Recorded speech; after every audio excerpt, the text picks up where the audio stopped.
to say, as we prepare to get into our word, we at our church, we're no stranger to grief. Many of us aren't. We are sad to hear the passing of Sister Helen Morgan, and there are a list of others just even this year who have passed in our church. And we want to be praying for our church family and people who are grieving loss of loved ones. People still grieving from losses last year and 2 and 3 and 4 years ago. We want to keep that in mind. But because we understand grief and we know what it feels like to lose, we also want to keep in our prayers the families of Kobe Bryant and the other eight faith people who died last Sunday while we were in church. That news was shocking. And there are rare events that happen in a country that can bring an entire country to a place of silence. And so we mourn the loss of him as well. And so I say that because some of y'all be like, well, I ain't into sports. And you kind of, it's a passing thought. Death is never friendly to any of us. And we ought never celebrate it because death is a perversion of life. Yeah, I know it's something that we used to. Marvin Gaye said the only three things for sure: taxes, death, and trouble. But God did not make us merely to die. He just didn't. And I don't know if it's because I'm in the occupation where I grapple and see death probably more than the average person, where I look and I contemplate life and see how we are born edging up the mountainside of potential only to reach the apex to turn downward. Death is a perversion of life. And it's all the more reason why in Christ we hope, because, and not hope like I hope it changes, but we have a faith that tells us that there is going to be a moment of retribution on this thing called death when Christ comes back. Amen. Well, today is our last installment of our dream series. I forgot what I called it, but whatever. I'm just kidding. I remembered it. We've been trekking through the life of Joseph and seeing what God would have to say to us as we began the year, or ended really last year, thinking about what God may have called or may be placing on your heart to do. Um, just because this series is ending doesn't mean you're not going to hear me push you on this. We at Compassion Baptist Church are a church that grows people to be passionate for God and compassionate to people. And part of growing people to that end, in terms of passion for God, is loving God with all of you. That means God, who made you, has a reason for why he made you. And the better you know why he made you and what you can do to live in that, the more you love him with your life. And so you're going to hear us talk about that more. And I'm really excited. So the close of this series does not mean the close of the topic. It just means the close of the series. Last week we started with an audacious goal to preach 2 chapters, and I warned you this week that we would preach like 8. Yeah, 8. For those who did not drink their coffee, you don't have to be like, oh my God, we're gonna go through 8 chapters. We're gonna do pick up and drops, and then we're gonna focus our emphasis on the passage that I call us to, which is Genesis chapter 50. Genesis chapter 50, verse 15.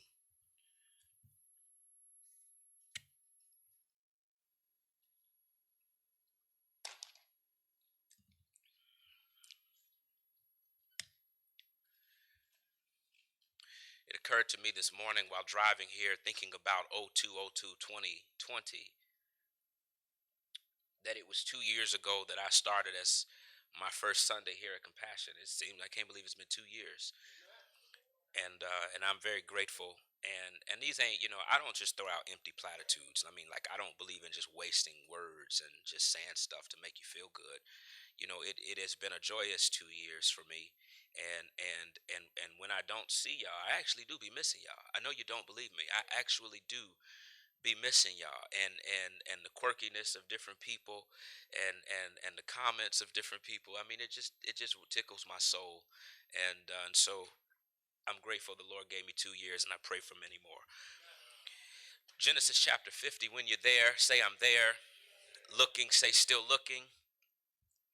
All right, we there. Chapter 20, verses 15 to 21. And it reads this.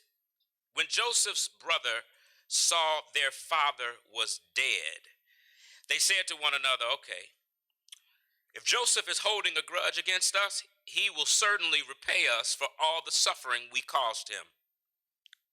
So they sent this message to Joseph. Before he died, your father gave a command. Say this to Joseph. Please forgive your brother's transgressions and their sin, the suffering they caused you. Therefore, please forgive the transgressions of the servants of the God of your father. Joseph wept when their message came to him. And his brothers also came to him and bowed down before him, and they said, we are your slaves. But Joseph said to them, don't be afraid. Am I in the place of God?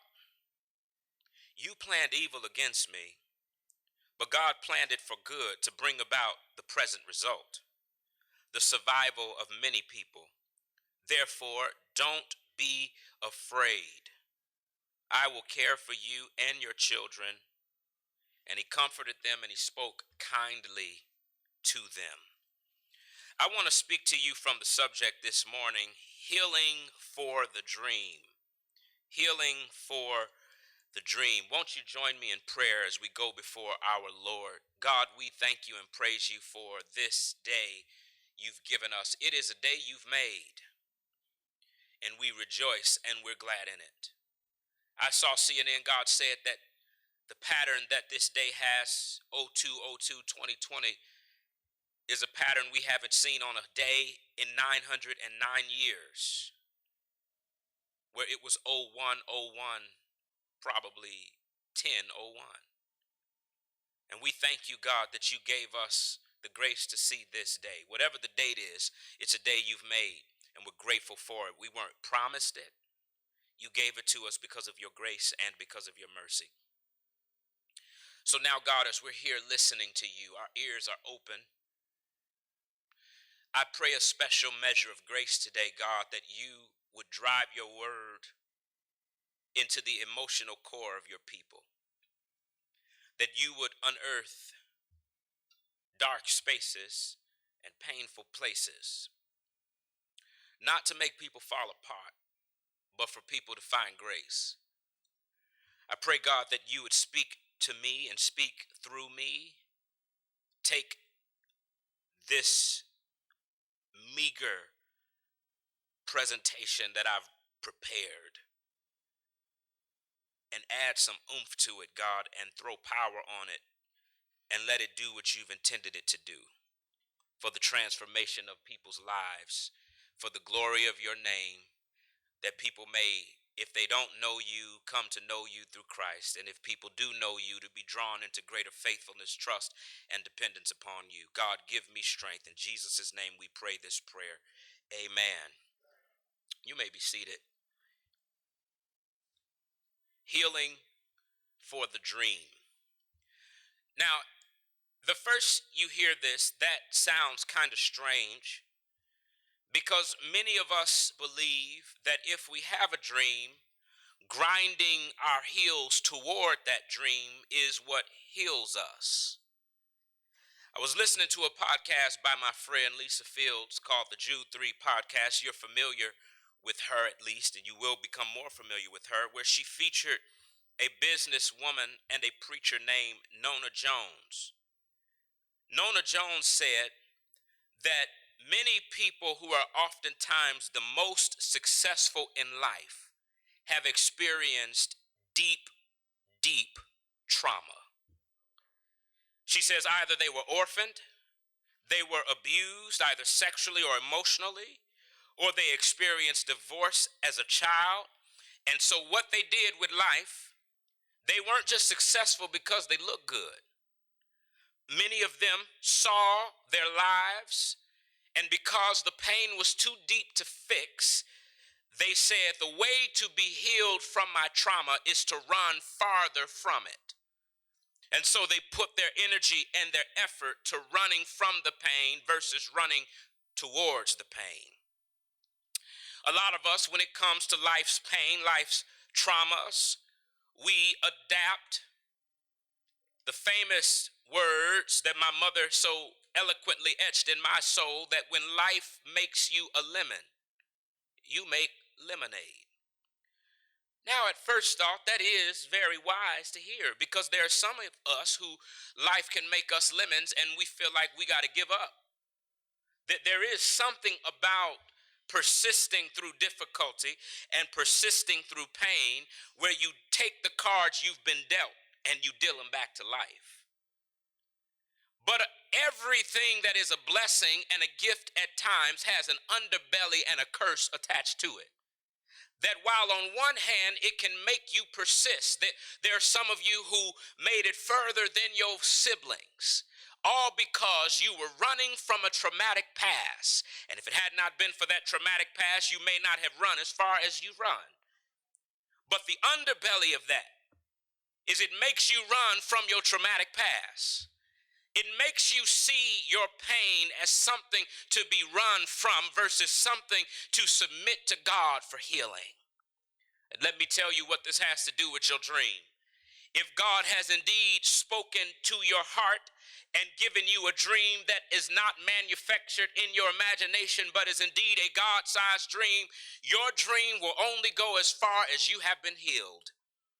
Hear me, friends. Many people have destroyed their dreams, have made catastrophic mistakes and falls because they were running from trauma while trying to do their thing. And their trauma came back and triggered them, and they ended their mess. They destroyed the work of their hands because they ran from the pain. Now, hear me, friends. Pain ain't something that just feels good. Sister Corny, when pain hurts, we don't want to just sit there with it. And my point today is not to tell you to sit there with it. My point is to say to you that there is a balm in Gilead named Jesus who was strong enough to carry your sin and my sin. In fact, Isaiah says he bore our griefs and carried our sickness, and by his stripes we're healed. That means that Christ carried your stuff on his back, so that by faith in him and continuing persistent faith in him, Jesus has the strength in his nail-scarred hands to heal you of your trauma, to put you on a path of restoration where your life can be restored, where you understand that God uses your pain, even though we try to run from it. When you peel down into this text, really into the 8 chapters preceding this text, you see that Joseph is confronted with his painful past. You followed the story enough to know that Joseph was a real victim. He was someone whom God had favored and elevated even over his brothers. And his brothers came up with the wise idea of trying to kill him. Friends, sometimes God's grace on your life, sometimes God's favor on your life will elicit hatred from those around you. It will make people look at you with nothing but envy and jealousy in their eyes because they are mad that they don't got what God gave you. Maybe if their hearts were turned towards Jesus for real, maybe God would grant them what it is they seek, but they'd rather fixate on you because they don't like what God is doing to you, for you, and through you. Joseph saw it. As his brother said, we gonna do what we can to kill his dream. So they decide to try to kill him. When they realize, oh, that probably ain't the best idea, let's just sell him to slavery. We ain't never got to worry about him again. If we sell him to these merchants, they could take him, he'll be a slave, and we for sure will know that his dream is dead. When you pick up this text in chapter 50, this is some 20 plus years, almost 30, almost 40 years after Joseph has been hurt. And when you dive back to chapter 42, you see Joseph, after 20 years, is about to be confronted with those who meant him harm. In chapter 42, you see at the beginning that Joseph is administering grain for Egypt. He has come up with this wonderful idea where he's able to store up food for the people in the world because a famine had come. And he even made a great profit for the nation because people came to buy grain from him. Joseph is the second in charge in all of Egypt in the known world. He is almost like the vice president. Nobody is over him but Pharaoh. Joseph is doing his business when all of a sudden he sees from a distance 10 men who looked somewhat familiar. These were his brothers. They appear before him, and chapter 42 says they immediately bowed down in his presence. Now you got to understand that this was a piece of the fulfillment of his dream. You remember the dream he had where he saw stars bowing to him and the grains bowing to him. Now he's seeing with his own eyes as God has made his older brothers bow before him. This is a fulfillment of the dream. But he notices that he had 11 brothers and only 10 are with him. The natural thought to his mind is, where is my other brother, Benjamin? Benjamin wasn't just any brother. Benjamin and Joseph were the only brothers who had the same mama and same daddy. The other 10 brothers had different mamas, but the same daddy. So Joseph and Benjamin had a unique tie that was thicker than blood. Joseph, in his mind, sees his brothers and realizes that Benjamin is missing, and he probably figures that just like they tried to kill him, they probably killed Benjamin too. So immediately when he sees them, he doesn't welcome them. He doesn't talk kindly to them. He doesn't even tell them, see, I told y'all were going to bow to me. He immediately begins to speak to them recklessly like he on the corner of 55th and Wabash somewhere. He begins to say to them, you ain't nothing but some spies. He takes them and he locks them all up. And he swears on Pharaoh's forehead that if they don't send a brother to bring Benjamin back, who they swearing is alive, he's like, I'm going to make sure as my name is Joseph, y'all ain't ever seeing the light of day from this jail cell ever. It wasn't until later that he actually calmed down when he actually says, brothers, I fear God. And he says, I'll let all of y'all go except Simeon. What you see in this text is that Joseph saw his brothers. He concealed his identity, but he did not conceal his anger. Seeing them was a trigger that pointed him back to the pain that lay dormant in his heart for 20 years. I know the old adage says that time heals all wounds. Let me tell you, it's a false. Time does not heal all wounds. All time does is separate you from the painful point of impact. If pain is unresolved, you will carry in your body trauma that waits for something outside of you to trigger that trauma. I see you looking at me because you're like, preacher, you're bringing these psychological, medical terms into the sermon, and I'm not quite sure that I buy into this whole notion of trauma. Let me define trauma for you. Trauma ain't a word that some doctor made up. Trauma is something that when you experience pain, the pain you experience hits your memory and it weds itself and embeds in your psyche. It literally rewires how you think and see the world. And so when trauma sits deep in your soul, all you need is for one little thing to remind you of that moment. It ain't even got to be the same person. It don't have to be the same situation. It just needs to jog your mind, and all of a sudden you see red and you snapping off because there's trauma in you that needs to be spoken to. Here's my point, friends. You need to recognize the trauma that is in your life. There's some of us walking around as ticking time bombs because someone in your past has hurt you, or a situation you have gone through has deeply wounded you, and you think you are acting normal, but you're really living in dysfunction because you snap on everybody. You're afraid to commit to anybody. You push everybody away. It's not just because you crazy. It's because you have unhealed, unmet, undealt with trauma that sits in your life, and it is controlling how you think, act, and respond to things you see in the present day. I remember when I married my wife, Kelly. We're going to be celebrating a lot of years this year. We're going to be celebrating 14 years this year. And I'll tell you this, it's been great. We've had some hard times. We've had some good times. We've had some tough times. We've experienced loss. We've been broke. We've been trying to figure out how we're going to make stuff work. But I'm grateful that God gave me the partner I got.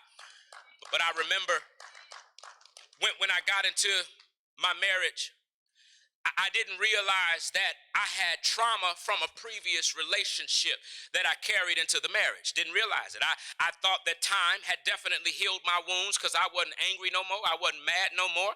And all of a sudden, I get into an argument with Kelly. And I got to say, in 14 years, we have never had a time where we yelling and cussing at each other. I see some of your faces and you're saying that's because you ain't been married young enough. No, maybe your stuff is dysfunctional, because just because you love someone and you're with someone doesn't mean you got to cuss them out like they're nothing because you got trauma that you ain't actually dealt with. I remember in this marriage, my wife and I were arguing, and she said a word to me that threw me all the way off, and she didn't even understand it. All she said to me was whatever. That there was something about that compound word that sent me over an edge to the point where I felt like I had to walk out the room. And I remember her saying, whoa, whoa, whoa, whoa, whoa, whoa, whoa, whoa. What's all the fussing for? All I said was whatever. Well, what she didn't know that I didn't realize until I calmed down was that was something that used to bug me in my previous relationship. There are two people who knew me from my college days. I was in a relationship with someone, and now we argued all the time. I'm talking about all the time. And she knew how to get under my skin by simply saying the compound word, whatever. And whenever she said whatever, it would infuriate me. And then to come to reality, the relationship ended in a very traumatic way. Fast forward a few years later, when Kelly simply utters a word that meant nothing, I'm thrown back to a relationship that had been dead for years. Here was the thing. There was trauma in my heart that was not dealt with, and all it took was one little thing to remind me of yesterday and to throw me back. I see some of you looking at me like it ain't real. You have smelled some people's cologne. You have smelled some people's perfume. You have driven down some streets, and all of a sudden a memory of someone who has hurt you comes back, and it sets your day off, and you can't understand why you're walking around mad with a hot mess on your face. It's because you got trauma that you ain't dealt with. And there are some people who can't trust a man because maybe a man that was close to you hurt you, so the trauma of one man you have put on someone else. There are some people who can't trust a woman because of what one woman did. You have now put the trauma of one woman on every woman, and now you react out of pain. And let me tell you how it holds your dream up, because there may be some people that God may have around you that he's sending to bless you, but because you can't trust nobody, because you push everybody away, because you refuse to deal with the hurt that sits in your soul like an emotionally intelligent person, you'd rather live in your dysfunction, and it impacts your dream every time. You need to recognize your trauma. How, preacher? Ask yourself why you're triggered the way you're triggered. You are not just someone who arrived this way by osmosis and evolution. Things in life have shaped you to be what you are today. And the reason you act the way you act today, yeah, there's a theological answer for it. Yeah, there is sin in the world, and yes, we are all sinners, but you got to understand that sin is deeper than an action. It is a condition. And because we exist in a fallen condition, things in that fallen condition can impact you, scar you, and traumatize you. You need to recognize your trauma. You see this with Joseph. He gets there and he sees them, and the text says that he speaks to them harshly. This was no game yet. He wasn't testing them yet. He simply saw red. And some of us, when we see red, you know what I mean by that. When something hits you, it triggers you, and you start saying stuff you ain't know you said. Some of y'all got kids that you've wounded and didn't even know you've wounded them because you said something while you saw red. Some of you got spouses that you have wounded and didn't know you wounded because you said something when you saw red. Or maybe, let me flip the other side of the coin, maybe you have shut yourself off and people around you are wondering, why are you so shut off? Perhaps it's because you are living in red, because something has proven to hurt you and now you think everybody is that thing. Joseph sees this and he has to calm down in order to see clearly. So chapter 42 verse 18, he starts off by saying something very powerful. He says to them on the third day that they were locked up, I fear God. Do this and you will live. You notice a different action there. He speaks to them harshly and now he speaks to them kindly. This is around the point where he begins to test them. He fears God, and so he acts differently. And you read the rest of the text, you understand that it was his fear of God that said, I'll let 9 of y'all go and hold Simeon. Initially, I was going to hold all y'all. He feared God, and it made him show mercy. Imagine what would happen if people actually feared God. See, we like to think that because we are in Christ Jesus, that we ain't never gonna have to answer for what we've done since we've been in Christ Jesus. Hebrews says it is appointed for everybody to die, and then comes judgment. Paul says in 1 Corinthians, he says it also in 2 Corinthians, that there will come a time where we will appear before the judgment seat of Christ, where he will scrutinize every part of us, from our motives to our actions, to the words we said, the deeds we did, the things in the dark, the stuff in the light, and we got to answer for everything we've done. What would happen if people actually feared God? I want to pause there for a second, because there's so many people who say they know God but don't fear God. That there are so many people who claim to walk with God but do not fear him. And so they act the way they want to act because they think that grace has cleared them and they ain't never got an answer. What if people actually feared God? Would we speak to people differently? Would we love people long? Would we not take advantage of folks? Would we not lie to people to get our own benefit? Would we act in integrity with good character because we actually fear God? Like we actually know that we will stand before the author of all things and he will scrutinize us. Joseph says, I got every human right to wipe you off the face of the earth, but my fear of God makes me act differently. Let me drive it down your street.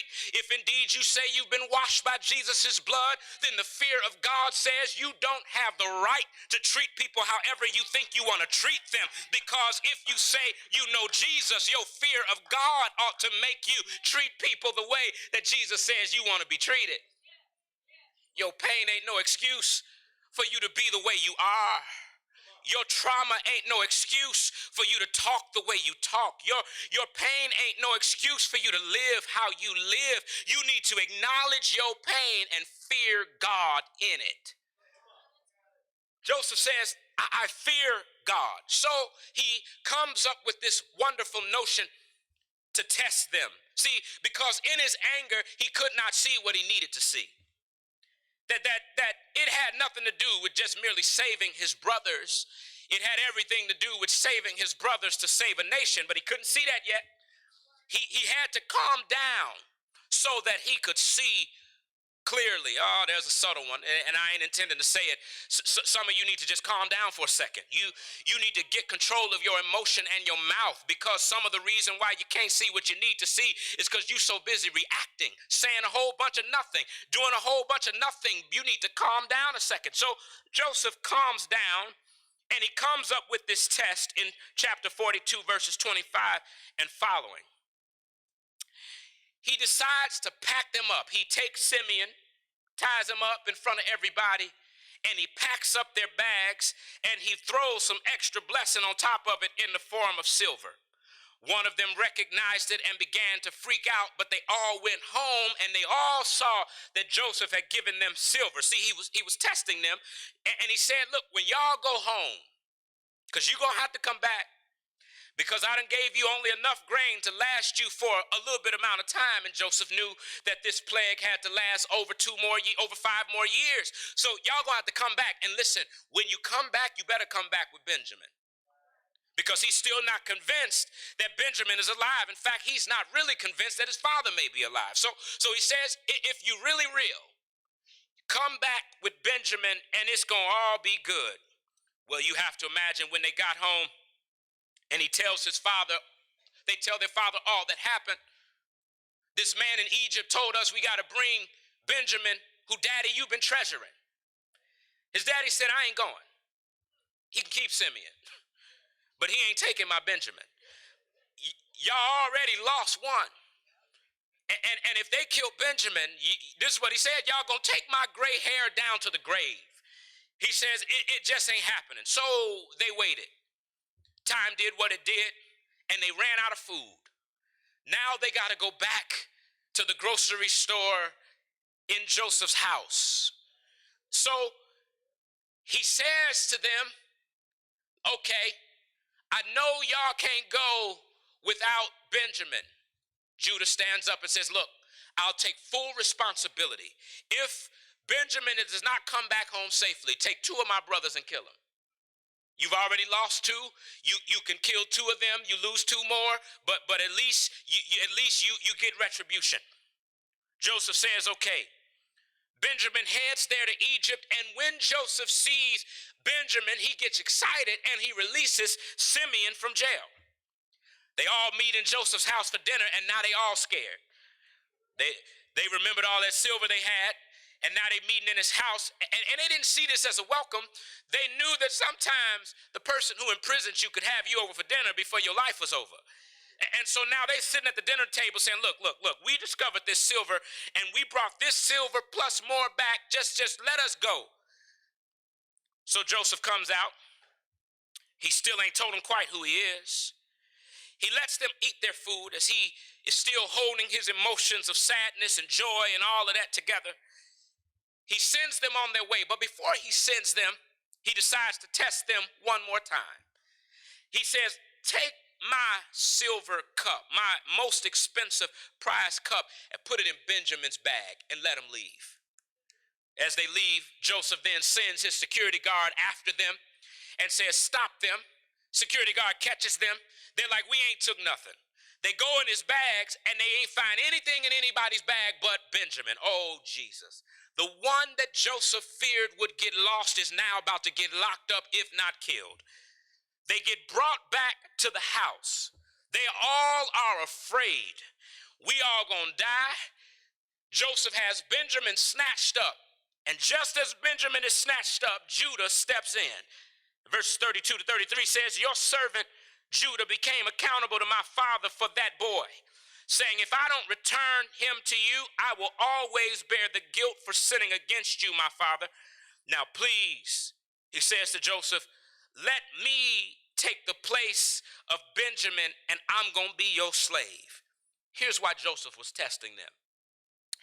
It wasn't enough for Joseph to hear them say among themselves that they had sinned against Joseph. It wasn't enough for Joseph to even see them and kiss the ground. Joseph had to know for sure that they had changed And in knowing that they had changed, it was only then that he revealed himself. Here's my point to you. When someone has hurt you, part of your healing is building boundaries and waiting on people to demonstrate repentance before you let them come close to you. Some of y'all walk around here too gullible and too naive, and you bring people too close too fast, and they ain't proven themselves just because you think that y'all got a history that they need to be in your present. Well, if they have not demonstrated a pattern where they have actually changed, you are moving foolishly to bring them back into your life. Some of y'all have been through repetitive broken relationships because you let him come back because he said he was sorry. You let her back in because she said she'd never do it again, and they haven't proven a track record of change. Pity the fool who fools you once, fool you twice, fool you 3 times. It's on you. And some of us are hurt and traumatized now because we don't ever let folks prove it for a moment. Now, I ain't talking about they got to kiss you. I ain't talking about they got to suck up behind you. I'm saying before they get in your in crowd, you need to have boundaries that say, no, I need to see that you are safe enough to be in this in crowd. Because there are some people who try to get around you that ain't nothing but dream killers. They ain't nothing but people who have demonstrated before they just want to kill what God has put in you, and you've got to be wise enough to guard it. So Joseph, as you see his interactions with his brothers, you see that over 20 years, at 20 plus years, that God has to heal him, and he heals him. So much so that in chapter 25, when he tells them who he is, he acknowledges God's part for their foolishness. He tells them to go home and bring their daddy. And Joseph doesn't just give them a back alley somewhere. Joseph gives them the best of the land for them to live off of. Because God's dream wasn't merely to raise Joseph up to be rich, it was to raise him to save his people. And Joseph had to heal truly in order for him to live out the dream that God had for him. So it is with you.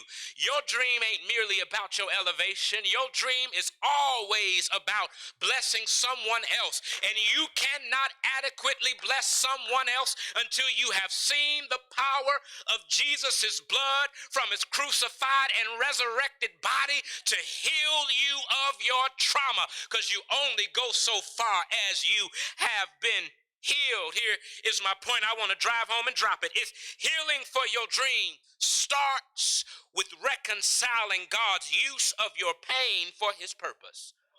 That your pain and trauma was not God's fault.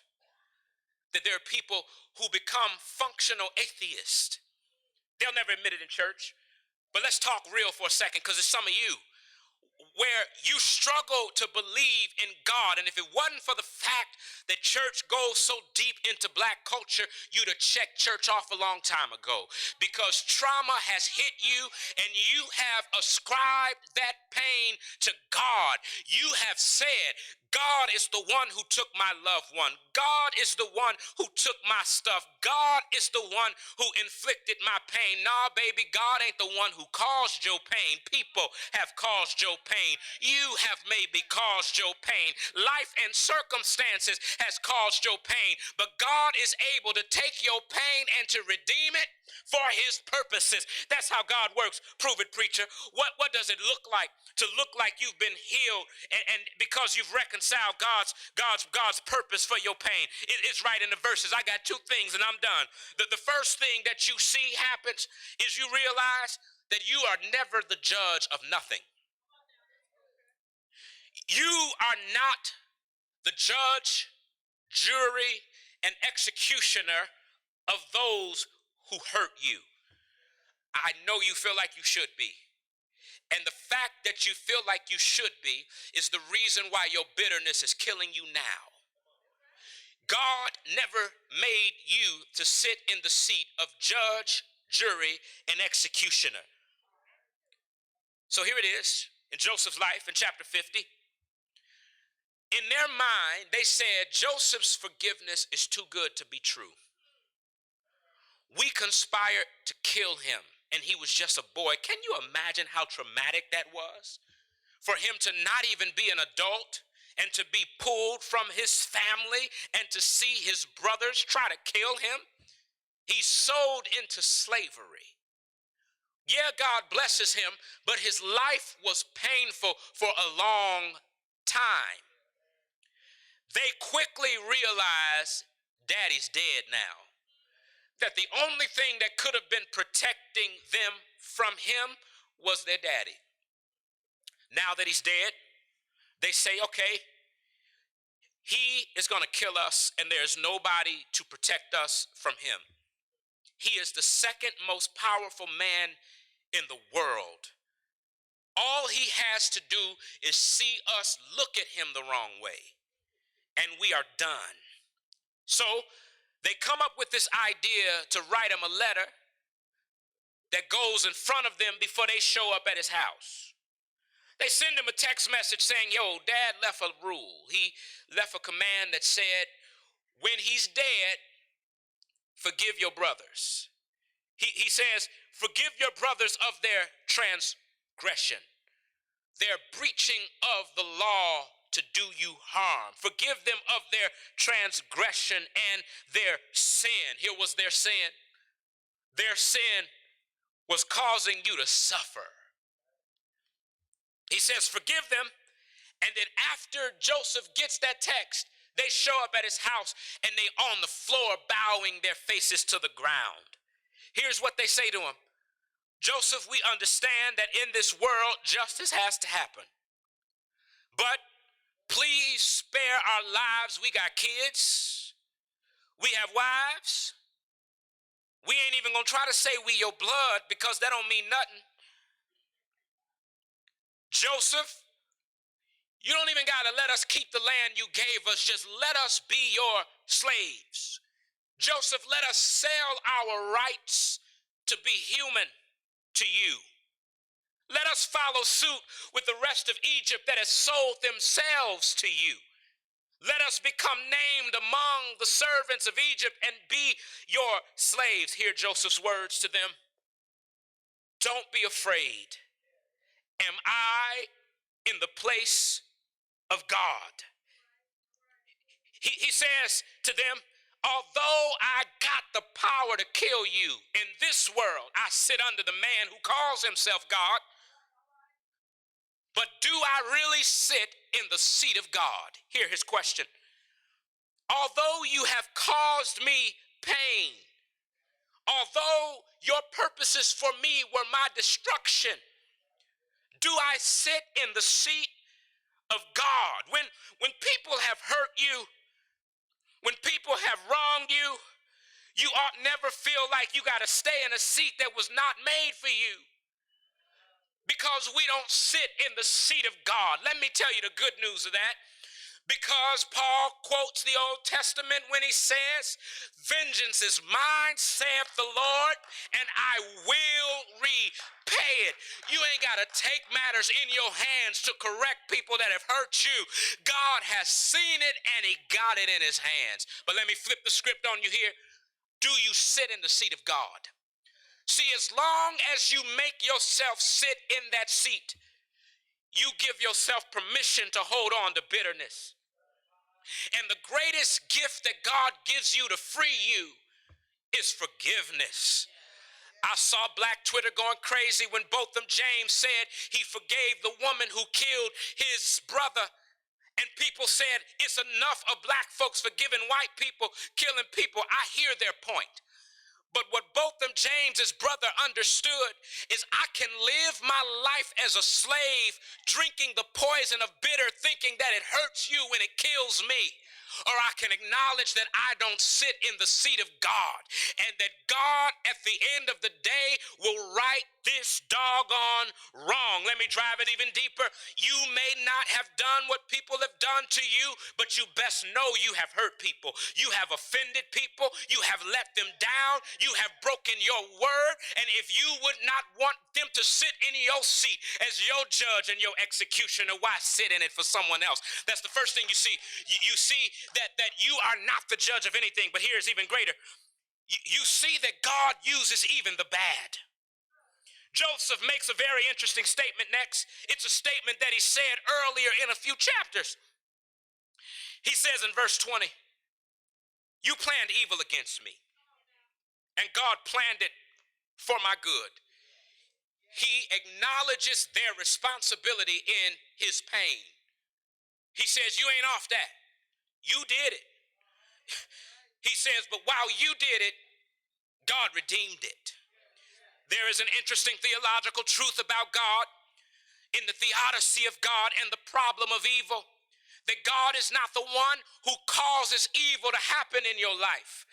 That because we live in a sinful condition, evil will find every last one of us. But God, who is able to see the evil, doesn't have to act like it ain't happened, but he can take the evil and he can redeem it for his purposes. Joseph says, while you meant it for this, God took this pain that you caused me and he used it to drive me down the street to Egypt, that if I had not got to Egypt, then you would not have a plate to eat on later. If I had not gone to Egypt, then the whole known world would die. Well, I wish Joseph could see 42 generations down that just like he is the son of Jacob, there will be another Jacob who will have a Joseph, who would marry a Mary, who would later have a Jesus, that in Joseph preserving his brothers, he is preserving the line that brings Jesus, the Redeemer of humanity, into the world. God can take your pain and he can redeem it for his purposes. I don't care how bad it hurt you. I don't care how much it wounded you. He can take your disappointment. He can take your trauma. He can take your heartache and he can redeem it for his purposes. In the movie Signs, M. Night Shyamalan showed this man named Graham Hess who gave up on God. He was not a pew warmer. He was an Episcopal pastor. He served God faithfully until his wife was taken from him traumatically. His wife was killed in an accident, and it was so traumatic and painful that he gave up on God. He's left with 2 kids, an asthmatic son named Morgan, and a daughter named Bo, and a brother named Merrill. One day, a few years later, crop circles began to appear in the town, and nobody can find explanation for it. But what he didn't understand was coming was that aliens were about to invade Earth. So he barricades his family in the basement until he hears that suddenly they left Earth, all but one. His son Morgan goes upstairs and runs into one of these creatures that did not get the memo and did not leave. He scoops Morgan up in his arms and holds his poisonous hose over Morgan's face. Suddenly, everything that had happened to Mr. Hess began to work out in Mr. Hess's favor. Graham, he remembers and recounts his wife's dying words that simply said, swing away. And as he remembered his wife's words, he yells them out to Merrill, who picks up a bat and begins to swing on the alien. As he swings on the alien, these glasses of water that his daughter strategically left around the house because she tasted something strange in the water became the same water that began to kill the alien. It goes even deeper. There was Morgan laying in this alien's arms. He struggled with asthma his whole life. And if you've been a parent who have seen kids deal with disability and to struggle with health, you understand the sadness and pain that he felt on top of losing his wife. As the alien begins to release poison on Morgan's face, Morgan's lungs began to constrict and he goes into an asthma attack, which blocks the gas from hitting his face. If it had not been for his wife's dying to utter the words swing away, if it had not been for his daughter strategically placing glass around the house, if it had not been for his son born with asthma who can constrict his lungs to keep him safe when danger came, then he would not have had a way to defeat the one threat that stood in the face of all humanity. I'm going somewhere with it. If it had not been for Jesus who came on down here and suffered through some trauma, that Jesus was able to deal with strategic pain, and he took your mess and he died in your place so that he can rise again with power. God saw your pain. He saw your hurt. He saw what they did. He knew what that situation meant to you. And if it had not been for that situation or that person who hurt you or that person who died, then God would not be able to take it all to make it work for your good according to those who are called according to his purpose. Your healing, it starts when you reconcile that. I said reconcile because it's easy to hear it, but reconciling takes work. Reconciling means you are wrestling with the pain you feel and God's place in it. It means you are seeing the drama that played out in your life and you are wondering, what did God have to do or say about it? When you reconcile with it and you reconcile that God redeems your pain for his purpose, that's where your healing begins. You stop pointing fingers and blaming, and you said that if it had not been for a good God who can take bad to make it for my good, then I would not be where I am today. If it was not for God who could redeem my pain, then I couldn't be headed to where he's calling me to go. God takes the pain you feel and you experience in this life. You don't need to run from it like it didn't happen. Run to it with Jesus' help. Can I put a practical for some of y'all? Y'all need counseling. I know you feel like, dog, that's just what them white folks do when they got money. No, some of you need counseling. We as a black people, we deal with generational trauma that was passed down from the very first black person to get on this country. We treat our kids because we treat our kids a certain way because we were traumatized, because our parents were traumatized and their parents were traumatized, and so on and so forth. And then life still traumatizes you. Some of y'all need to talk to somebody and let them point you to Jesus, where you address your pain and you acknowledge what it is, and let Jesus be the one to heal you of your stuff. You'll find it make nicer people. It'll make kinder folks. It'll make holier people. It will make purpose-driven people. When they say, yeah, I had some stuff to happen to me, but God still uses even this to help me. I don't know why you went through what you went through specifically, and I'm not here to give a reason for that. I don't know why God intervened on some things and didn't intervene on that. I don't know why. It's a question we may not ever have an answer to until we see his face. But what I can tell you is that he'll use it, is that he'll redeem it to use it for his purpose. And there, friends, is where your healing begins. When you acknowledge that trauma and know that it's there, and you submit it to him, you give it to him, you tell him about it. Talk to some people who help you do it, that you begin to actually reconcile that God used your pain to make you who you are today, to take you where he's leading you tomorrow. God can reconcile. God can use your pain for his purpose. Let's stand to our feet.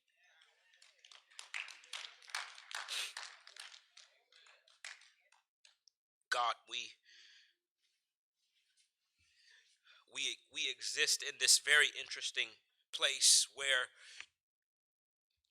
our souls, whether we know it or not, are crying Maranatha, where we're saying, come back, Jesus. Because this place, it hurts. And this place, no matter how far we move from it, this place traumatizes us. People have hurt us. Life has hurt us. It's almost like we cannot escape it, no matter how much we try to shield our kids from trauma. Maybe we can protect them from pedophiles, but it doesn't mean that they won't be hurt by somebody one day. God, help us to see a heavenly perspective, that you use our pain. You're not the one who necessarily caused it, but you used it. And even the people who you have seen do it, God, I am one who you have dealt with because I've hurt people before. You have dealt with me. So your word is true where you says you will repay it.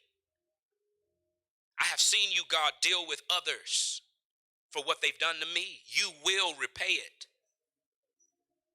So God, help us to not fear our pain, but to see it as something you can redeem for your glory. Now, while all heads are bowed, our eyes are closed. Maybe you're here and you've never placed your faith in Jesus Christ. Let me ask you a question. If death knocked on your door, which it will, you may feel like it won't, but it will. It will knock on all our doors. When you stand before Jesus, as we all will, what's going to be your secret password to let you in? Can I tell you what it ain't? It ain't your God, I was good. God, I gave money. God, I went to church sometimes. God, my mama and them prayed for me. God, I was very active in Black life. I gave to causes. I fought in the civil rights movement. I was a part of Black Lives Matter. It ain't gonna, none of that's gonna matter. Jesus is gonna say, what did you do with me? And he'll jog back to your memory the many times you heard the gospel and still said no to it. I don't say that to manipulate and to throw fear in you. I just say that to put that out there. So if it's you and you're like, man, I'm not quite certain about what would happen to me. You can be certain. And the way you can be certain is by placing your faith, trust, and confidence in Christ, who died for you and was raised from the dead so that you and I can be right in the sight of God. If that's you and you're like, preacher, I want Jesus, I want to invite you to repeat this prayer with me. Won't you say, dear Lord Jesus, I acknowledge my sin. I believe you died for me, and on the third day, God raised you up. Save me. Take control of my life. I surrender it to you now. In Jesus' name, amen.